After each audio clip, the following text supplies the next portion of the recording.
أما بعد فإن خير الحديث كتاب الله وخير الهدي هدي محمد صلى الله عليه وسلم وشر الأمور محدثاتها فإن كل محدثة بدعة وكل بدعة ضلالة وكل ضلالة في النار. رب اشرح لي صدري ويسر لي أمري واحلل عقدة من لساني يفقهوا قولي. سبحانك لا علم لنا إلا ما علمتنا إنك أنت العليم الحكيم. سب طرح کی تعریف و توصیف، عظمت و کبریائی، وحدت و جلالت اللہ رب العالمین، اللہ حکم الحاکمین، اللہ مالک دو جہاں کے لیے خاص، اسی کے لائق اور اسی کے زیبا ہے کہ جو اس وسیع کائنات کا تنہا خالق ہے، مالک ہے، مربی اور محسن ہے اور منعم حقیقی ہے. اس کائنات میں ازل سے لے کر ابد تک جس کو جو کچھ ملا ہے، جو مل رہا ہے، جو ملے گا، صرف ایک اللہ وحدہ لا شریک کے دست عطا و سخا کا کرشمہ ہے. ساری کی ساری کائنات اس کے در کی محتاج ہے اور وہ عطا کرنے والا ہے. اللہ تعالیٰ کی اس حمد و ثنا کے بعد اس کے انبیاء کرام کی مقدس جماعت اور اس جماعت کے سرخیل و سرتاج نبی آخر الزمان احمد مجتبیٰ محمد مصطفیٰ صلی اللہ علیہ وسلم پر اللہ رب کریم کی طرف سے کروڑہا اور لکھوکھا درود و سلام نازل ہو. اللہم صلی علی محمد وعلی آل محمد کما صلیت علی ابراہیم وعلی آل ابراہیم انکا حمید مجید. اللہم بارک علی محمد وعلی آل محمد کما بارکت علی ابراہیم وعلی آل ابراہیم انکا حمید مجید. محترم بزرگوں اور بھائیوں، اسلامی بہنوں، خطبہ جمعۃ المبارک کے اپنے موضوع کا آغاز کرنے سے پہلے ایک دو ضروری باتیں نشست و برخاست کے آداب کے تعلق سے گوش گزار کرنا چاہوں گا کہ جمعۃ المبارک کا یہ جو اجتماع ہے اور یہ جو حاضری ہے، یہ دوسری حاضریوں اور دوسرے اجتماعات سے بہت مختلف ہیں اور اس کا پروٹوکول بھی اس سے بہت مختلف ہے. اس بیٹھنے کو عبادت کا بیٹھنا قرار دیا گیا ہے اور اس بیٹھنے کے لیے گھر سے نکلنے کو بھی عبادت قرار دیا گیا ہے. نبی کریم صلی اللہ علیہ وسلم نے فرمایا کہ جب تم میں سے کوئی آدمی مسجد کے لیے نکلے فلا یشبکن بین اصابعہ فانہ فی الصلاۃ، وہ انگلیاں چٹکھاتا ہوا نہ آئے اس لیے کہ وہ نماز کی حالت میں ہے. اور ایک دوسری حدیث میں نبی کریم صلی اللہ علیہ وسلم نے نماز کے لیے بھاگ کر آنے کو بھی وقار کے خلاف قرار دیا ہے کہ بھاگ کر بھی مت آؤ، یہ بھی وقار کے خلاف ہے. تو جب راستے کے اور گھر سے نکلنے کے آداب اتنے واضح کر دیے گئے ہیں تو پھر یہاں اس مسجد کے اندر جب اس عبادت سے آدمی حقیقی طور پر اس میں داخل ہو جائے تو پھر اس کے آداب تو بہت اہم ہیں. اور اس آداب میں سب سے پہلا ادب یہ ہے کہ پہلی صف کو اہمیت دی جائے اور پہلی صف کی موجودگی یہ وہ اعزاز ہے کہ اس سے بڑا کوئی اعزاز نہیں. دنیا کے کسی دربار میں، دنیا کے کسی ذی حیثیت شخص کے پاس ہمارا بیٹھنا اگر پہلی صف میں ہو اور پہلی کرسیوں پر اگر ہم بیٹھے ہوں تو ہم پھولے نہیں سماتے. اور یہ تو وہ بیٹھنا ہے کہ اللہ کے رسول صلی اللہ علیہ وسلم نے فرمایا اگر لوگوں کو پتہ چل جائے، اگر لوگوں کو پتہ چل جائے کہ پہلی صف میں بیٹھنے اور پہلے مسجد میں آنے میں کیا فضیلت ہے تو لوگ مسجد میں پہلے پہنچنے کے لیے لَأَتَوْهَا وَلَوْ حَبْوًا گھسیٹی کرتے ہوئے آتے. جو بھاگ سکتا وہ بھاگتا، جو تیز چل سکتا وہ تیز چلتا، جو کسی معذوری کی وجہ سے آسانی سے نہ آ سکتا وہ بچوں کی طرح گھسیٹی کرتے ہوئے رینگتے ہوئے پہنچتا. اور فرمایا کہ اور وہ جو پہلی صف کی فضیلت اگر لوگوں کو حقیقی معنی میں پتہ چل جائے تو وہ کیا کریں گے؟ لَاسْتَهَمُوا تو پھر وہ آپس میں قرآن اندازی کریں اور فیصلہ ہو کہ قرآن اندازی میں جس کا نام نکلے گا وہ پہلی صف میں آئے گا۔ تو پہلا ادب تو یہ ہے۔ اب اگر کسی کو پہلی صف میں نصیب ہو جائے بیٹھنا تو اس پہ وہ کمپرومائز نہ کرے کہ نہیں صاحب بھلے بڑے صاحب آپ بیٹھ جائیے میں پیچھے ہٹ جاؤں گا، اس میں ایثار نہیں ہے، اس میں تنافس ہے۔ اور یہ قاعدہ میں نے پہلے بھی عرض کیا تھا کہ دنیاوی معاملات میں ایثار ہے۔ ایثار کیا ہے؟ آپ نقصان برداشت کر لیجئے، آپ پیچھے ہٹ جائیے، دوسرے کو آگے موقع دے دیجئے، تو اللہ تعالیٰ آپ کو اس کا اجر دے گا۔ لیکن دین کے معاملے میں آگے بڑھنے کی کوشش کیجیے، موقع مل رہا ہے تو آگے بڑھیے۔ میں ایک چھوٹا سا واقعہ اکثر میں بیان کیا کرتا ہوں کہ خلیفہ بغداد کے خلیفہ کے دربار میں ایک شخص وزیر تھا اور بڑا اس کا اعزاز اور بڑا مقام تھا اس کا خلیفہ کے دربار میں، اور ساتھ میں اس کی کرسی لگا کرتی تھی۔ ایک مرتبہ ایسا ہوا کہ ایک شخص نے جھوٹا مقدمہ کر دیا اس کے خلاف، اور خلیفہ سے کہا کہ یہ جناب یہ جو آپ کے پاس آپ کے مصاحب بیٹھے ہوئے ہیں انہوں نے میری زمین ہڑپ کر لی ہے، اور فلانا والا باغ جو وہ میرا ہے انہوں نے اپنا کر لیا ہے، تو میں آپ سے یہ فریاد کرتا ہوں کہ میرا باغ مجھے واپس دلایا جائے۔ تو خلیفہ نے کہا جی ٹھیک ہے تمہارے ساتھ انصاف ہوگا، اور انصاف کا تقاضا یہ ہے کہ مستغیث اور مدعی اور مدعا علیہ دونوں ایک جگہ کھڑے ہوں۔ تو اس نے اپنے وزیر سے کہا کہ جناب آپ ٹھیک ہے آپ کی بڑی عزت ہے، لیکن جناب نکلیے یہاں سے اور وہاں جا کے اس مستغیث کے ساتھ فریاد رس کے ساتھ اور فریاد کنندہ کے ساتھ کھڑے ہو جائیے۔ تو انہوں نے کہا کہ میں اس باغ سے دستبردار ہوتا ہوں اور اس کیس سے بھی دستبردار ہوتا ہوں، اس کو دے دیجئے مجھے نہیں چاہیے، چنانچہ اور میں یہاں سے نہیں اٹھوں گا۔ چلیے ٹھیک ہے، جھگڑا ہی ختم ہو گیا۔ بادشاہ نے کہا ٹھیک ہے ابھی لے جاؤ تمہارا ہے باغ۔ کوئی آدمی واقف کار تھا، اس نے بعد میں کہا جناب آپ کو ہمیں پتہ ہے آپ کے اوپر جھوٹا کیس تھا، باغ آپ کا ہی تھا، تو آپ نے ایک دم جو ہے سرنڈر کیوں کر دیا؟ انہوں نے کہا میں جس مقام پر بیٹھا تھا وہ مقام میں چھوڑنا نہیں چاہتا تھا، باغ آتے جاتے رہیں گے لیکن یہ مقام میں چھوڑنا نہیں چاہتا تھا۔ تو کسی کو اگر مقام مل جائے پہلی صف میں یا اس کے بعد دوسری صف میں یا تیسری صف میں تو یہ بڑی اعزاز کی بات ہوتی ہے۔ تو بیٹھتے ہوئے یہ خیال ضرور رکھیں کہ اپنی صف میں بیٹھیں۔ یہ ہوتا ہے کچھ لوگ آگے پیچھے، مجھے کسی نے پرچی بھی بھیجی اس موضوع پر کہ بھئی اس پہ تنبیہ کیجئے کہ لوگ آگے پیچھے بیٹھ جاتے ہیں۔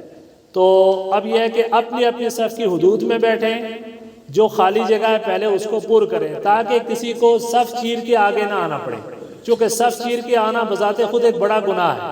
صف چیر کے آنا بذات خود بڑا گناہ ہے۔ اب اس بچے نے آدھی بات سنی، تو اب مسئلہ کیا ہے کہ اتنی جگہ ہی نہ چھوڑیں کہ لوگوں کو پریشان ہونا پڑے۔ اور بیٹھنے کی جو حیت ہے، ہم نہیں کہتے کہ آپ تشہدی کی حالت میں بیٹھیں، چونکہ بزرگ لوگ ہوتے ہیں بیٹھ نہیں پاتے ہیں، بیٹھنے کی کوئی بھی حیت ہو سکتی ہے۔ ایک دو حیتیں ہیں جس کو اللہ کے رسول صلی اللہ علیہ وسلم نے بیٹھنے سے منع کیا، وہ ایقاع ہوتا ہے کہ جس میں زانو کھڑے کر کے، اور وہ اس انداز میں بیٹھتے تھے کہ اس زمانے میں جو لباس ہوتا تھا اس میں بے پردگی کا خطرہ ہوتا تھا، تو اس انداز میں بیٹھنے سے منع کیا گیا تھا۔ باقی بیٹھ جس طرح سے چاہیں جس طرح بیٹھ سکیں بیٹھیں، لیکن پہلی صفوں کو پہلے پر کریں اور اپنی اپنی صفوں میں بیٹھیں، دو صفوں کے درمیان نہ بیٹھیں۔ تو یہ کچھ آداب کی بات تھی جو ضروری تھی، جو میں نے آپ کے گوش گزار کی۔ اب جو گفتگو میں نے کرنی تھی وہ رمضان المبارک کے تعلق سے ہے۔ رمضان المبارک کا مہینہ ہم پہ سایہ فگن ہے، اور زندگی میں اللہ تعالیٰ نے یہ بہار ایک بار پھر دکھائی ہے۔ حضرت امام یحییٰ ابن کثیر رحمہ اللہ فرمایا کرتے تھے کہ سلف الصالحین یہ دعائیں 6 ماہ تک کیا کرتے تھے کہ اللہ ہمیں رمضان مبارک تک سلامت رکھنا، اور رمضان میں سالم حالت میں ہمیں رمضان کی عبادتوں کی توفیق عطا فرمانا۔ اور پھر جب رمضان مل جاتا تو پھر 6 ماہ یہ دعائیں ہوتی تھی کہ اللہ رمضان میں کی گئی دعائیں یا اس کی عبادتیں قبول کی جائیں۔ اب اس رمضان المبارک کی جو فضیلتیں ہیں، شہر رمضان الذی انزل فیہ القرآن، یہ رمضان کا مہینے ہے جس میں قرآن نازل ہوا۔ کتب علیکم الصیام کما کتب علی الذین من قبلکم لعلکم تتقون، تم پہ روزے یوں فرض کیے گئے جیسے پہلی امتوں پہ بھی فرض کیے گئے تھے تاکہ تم تقوی اختیار کر سکو۔ من قام رمضان ایمانا من صام رمضان ایمانا واحتسابا غفر له ما تقدم من ذنبہ، جو رمضان کا روزہ ایمان اور طلب ثواب کے لیے رکھے اس کے تمام پچھلے گناہ معاف ہوں گے۔ ومن قام رمضان ایمانا واحتسابا غفر له ما تقدم من ذنبہ، کہ جو رمضان کے دنوں کا راتوں کا قیام کرے، قیام اللیل کرے ایمان اور احتساب کی حالت میں، ایمان اور طلب ثواب میں، اس کے اگلے پچھلے گناہ معاف ہوں گے۔ وَمَنْ قَامَ لَيْلَةَ الْقَدْرِ إِيمَانًا وَاحْتِسَابًا غُفِرَ لَهُ مَا تَقَدَّمَ مِنْ ذَنبِهِ، کہ جو لیلۃ القدر کا قیام ایمان اور احتساب کے ساتھ کرے گا اس کے لیے اس کے تمام گناہ پچھلے معاف کر دیے جائیں گے۔ یہ ساری کی ساری فضیلتیں، اور یہ وہ احادیث ہیں جو ہم بار بار سنتے ہیں، رمضان کے تعلق سے لوگوں کے ذہن میں یہ دلائل بار بار آ جاتے ہیں، لیکن دل کی گہرائی کے ساتھ، ایمان اور یقین کے ساتھ، اور اللہ تعالیٰ کے وعدوں پر یقین کرتے ہوئے پھر ان چیزوں پر غور کیجئے، تو اس سے بڑی خوش قسمتی کوئی نہیں ہے کہ زندگی میں یہ موقع ایک بار پھر ملے، زندگی میں یہ موقع ایک بار پھر ملے۔ حضرت طلحہ ابن عبید اللہ رضی اللہ تعالیٰ عنہ کی ایک روایت ہے کہ جو صحیح سنن ابو داود میں، سنن ترمذی میں، مسند امام احمد میں، بہت ساری احادیث کی کتابوں میں مرقوم ہے، وہ بیان کرتے ہیں کہ رسول کریم صلی اللہ علیہ وسلم کے زمانے میں دو شخص تھے، اور دونوں شخص ایک ساتھ اسلام قبول کیا، انہوں تھے بھی ہم عمر اور ایک ساتھ اسلام قبول کیا، لیکن ظاہر ہر آدمی میں دوسرے میں کچھ نہ کچھ فرق ہوتا ہے۔ ایک ان میں بہت زیادہ عبادت کرنے والا، بہت زیادہ عبادت میں انتہائی محنت کرنے والا تھا، اور دوسرا تھوڑا سا اس کے مقابلے میں کم تھا۔ اور پھر یہ ہوا کہ ایک غزوہ درپیش آیا، دونوں گئے اور دونوں نے جا کے جہاد کیا، اور وہ جو بہت زیادہ عبادت کرنے والا تھا اس کو شہادت آن پہنچی اور وہ شہید ہو چکا۔ اب ظاہر ہے ہر آدمی کے ذہن میں یہی تصور ہوتا ہے کہ وہ تو بہت عبادت گزار تھا، بہت نیک تھا، اور شہید بھی ہو گیا، ظاہر ہے اس کا مقام تو بہت بڑا ہے، یقیناً اس کا بہت بڑا مقام ہے۔ اور وہ شخص کہ جو عبادت میں اس سے کم تر درجے کا تھا اور اس کو شہادت بھی نہیں ملی، اور بہرحال وہ 1 سال کے بعد اس کی بھی طبعی موت ہو گئی اور وفات پا گیا۔ سیدنا طلحہ ابن عبید اللہ رضی اللہ تعالیٰ عنہ بیان کرتے ہیں کہ میں نے رات کو خواب دیکھی، خواب میں نے یہ دیکھا کہ میں جنت کے دروازے پہ پہنچا ہوں، اور وہاں وہ دونوں کھڑے ہیں، وہ جو ایک ساتھ اسلام قبول جنہوں نے کیا تھا وہ دونوں کھڑے ہیں، اور اندر جنت میں داخلے کی اجازت طلب کر رہے ہیں۔ اندر سے داروغہ جنت، اندر خازن جنت جو ہے وہ باہر آئے، اور انہوں نے دونوں کو دیکھا، اور وہ جو عبادت میں تھوڑا سا کم تر تھے مقابلے میں، اور وفات بھی جن کی بعد میں ہوئی، ان کو فوری طور پر جنت میں داخلہ دے دیا گیا۔ اور اس کے بعد کچھ دیر پھر ہم انتظار کرتے رہے، اور پھر اس کے بعد وہ فرشتہ جنت کا پھر باہر آیا، اور پھر اس کے بعد وہ جو بہت عبادت کرنے والا اور جو شہادت کے مقام پہ پہنچ چکا تھا اس کو جنت میں داخلے کی اجازت ملی۔ تو میں نے کہا کہ میں بھی اس انتظار میں کھڑا ہوں کہ مجھے موقع ملے۔ تو ان صاحب نے کہا، اس فرشتے نے کہا بھی تمہارا ابھی موقع نہیں آیا، تم واپس جاؤ۔ کہا میری نیند کھل گئی، اور میں رسول کریم صلی اللہ علیہ وسلم کی خدمت میں حاضر ہوا، اور جا کے یہ خواب بیان کی کہ اللہ کے رسول یہ عجیب معاملہ ہے، ایک بہت عبادت گزار ہے اور شہید بھی ہے، اس کو پہلے اجازت نہیں ملی اور بعد والے کو اجازت ملی، یہ کیا بات ہے؟ اللہ کے رسول فرمائے من ای ذالک تعجبون، تمہیں تعجب کس بات پر ہوتا ہے؟ تمہیں اس میں کس بات پر تعجب ہو رہا ہے؟ الیس قد مکث ھذا بعدہ سنۃ، کیا اس شہید کے بعد اس کو 1 سال نہیں ملا تھا؟ وَأَدْرَكَ رَمَضَانَ وَصَامَهُ، اسے رمضان بھی ملا، رمضان کے روزے بھی اس نے رکھے۔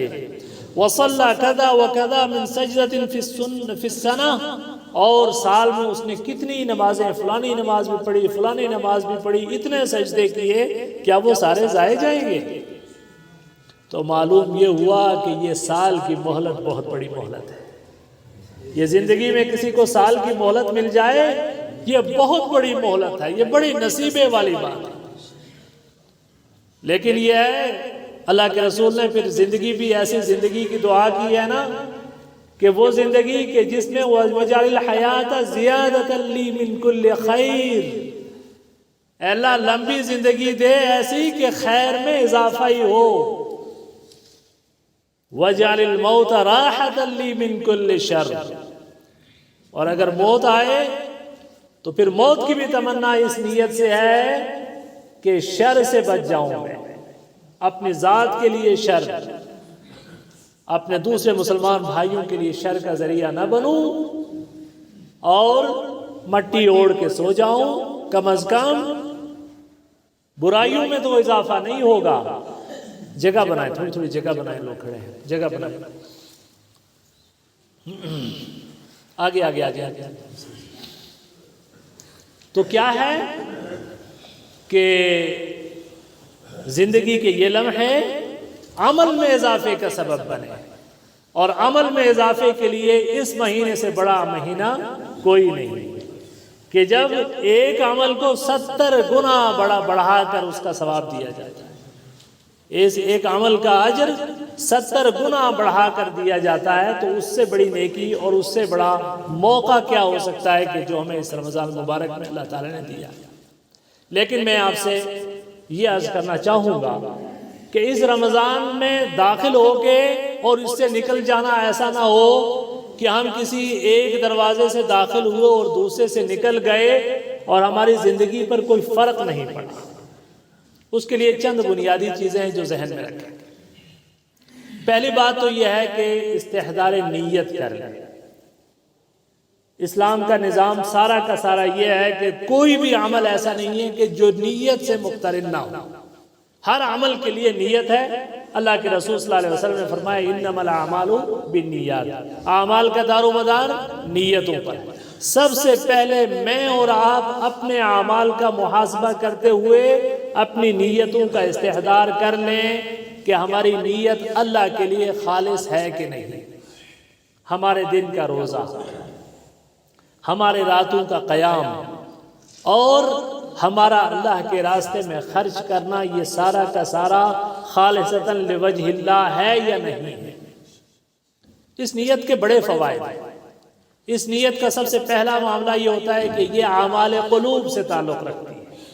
اس میں آدمی اپنے دل کی اس گہرائی میں اپنے رب سے اپنی محبت کو جانچتا ہے، اپنے دل کی گہرائی میں اپنے رب سے کے خوف کو جانچتا ہے، اپنے دل کی گہرائی میں اپنے رب سے امید کو جانچتا ہے، اپنے دل کی گہرائی میں اپنے رب سے توکل کو جانچتا ہے۔ خوف ہے، امید ہے، محبت ہے، توکل ہے، یہ سارے دل کے اعمال ہیں۔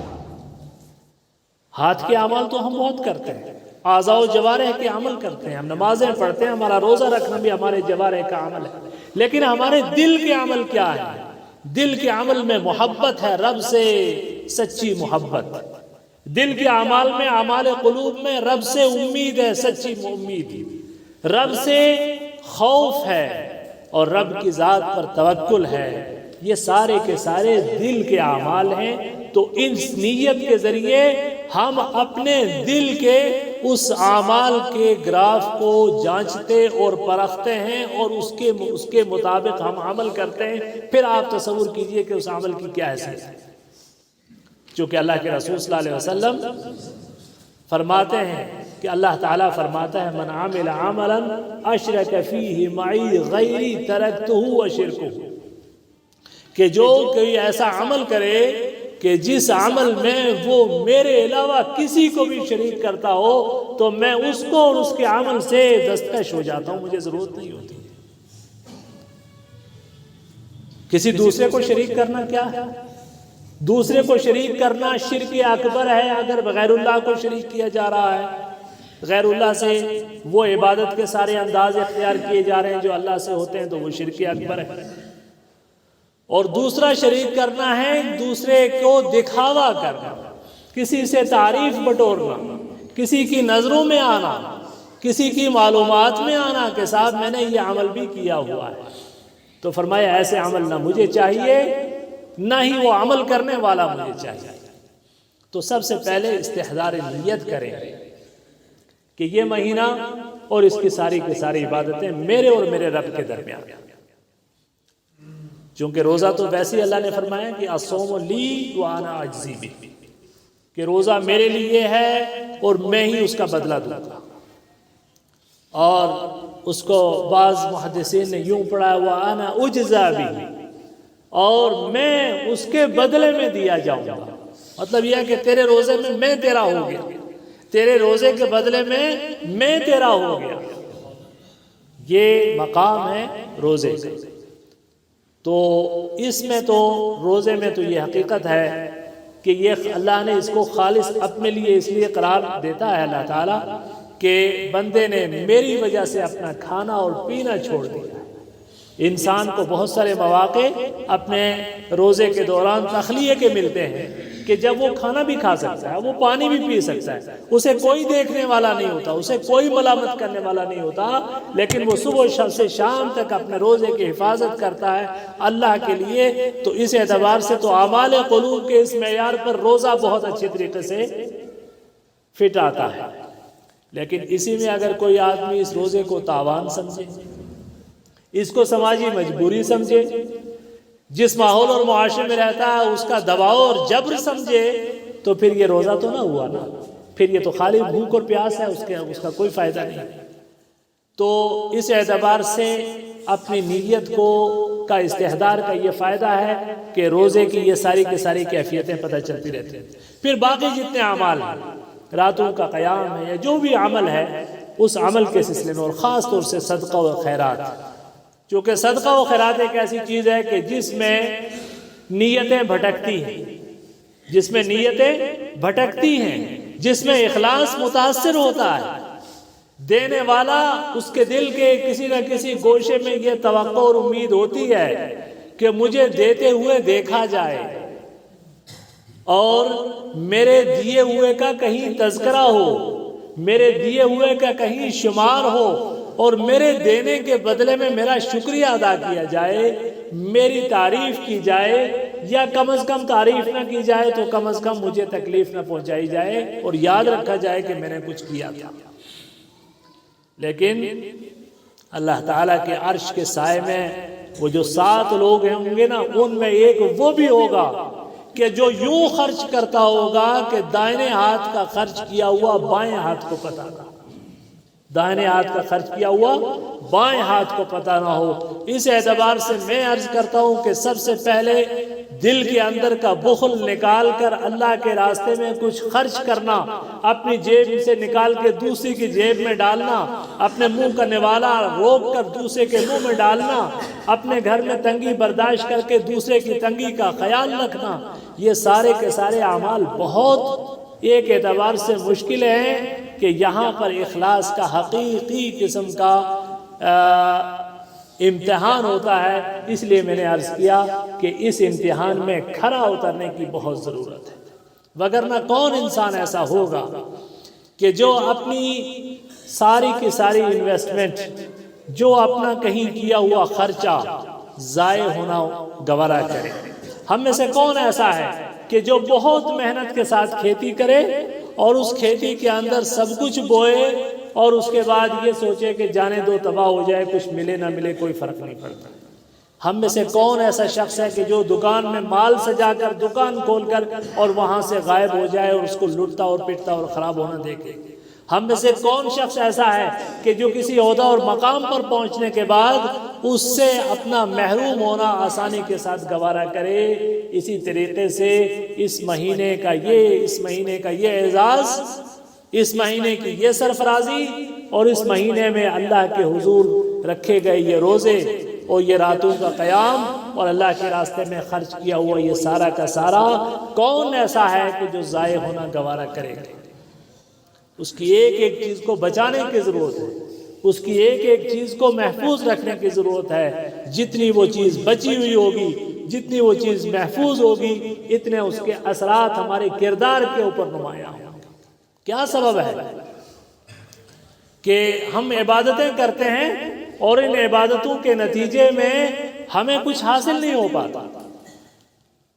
عبادتیں ایک عادات کے طور پر گزر جاتی ہیں، یہ مہینے گزر جاتے ہیں۔ یقین مانیے کبھی کبھی ہم تو امت دعوت ہیں نا، امت دعوت، اور باقی سارے کے سارے لوگ امت استجابت ہیں۔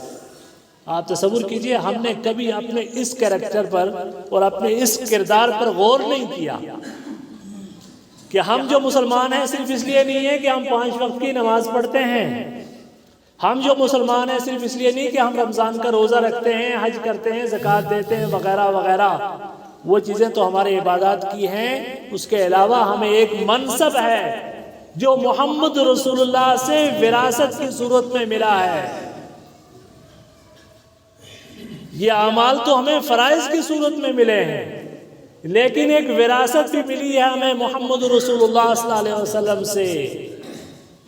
وہ وراثت کسی کو پتا ہے؟ کنتم خیر امۃ اخرجت للناس، تم سب سے بہتر امت ہو جو لوگوں کے لیے برپا کیے گئے ہو۔ تأمرون بالمعروف وتنہون عن المنکر، تم لوگوں کو اچھائیوں کا حکم دیتے ہو، لوگوں کو برائیوں سے روکتے ہو، تم دین کے داعی ہو۔ تم اپنے معاشرے میں رہنے والے جتنے بھی لوگ ہیں وہ کسی بھی مذہب سے، کسی بھی ملت سے، کسی بھی طبقے سے تعلق رکھتے ہیں، تم ان کے مقابلے میں محمد رسول اللہ کا وہ پیغام لے کر جانے والے لوگ ہو، اس وراثت کے حامل ہو۔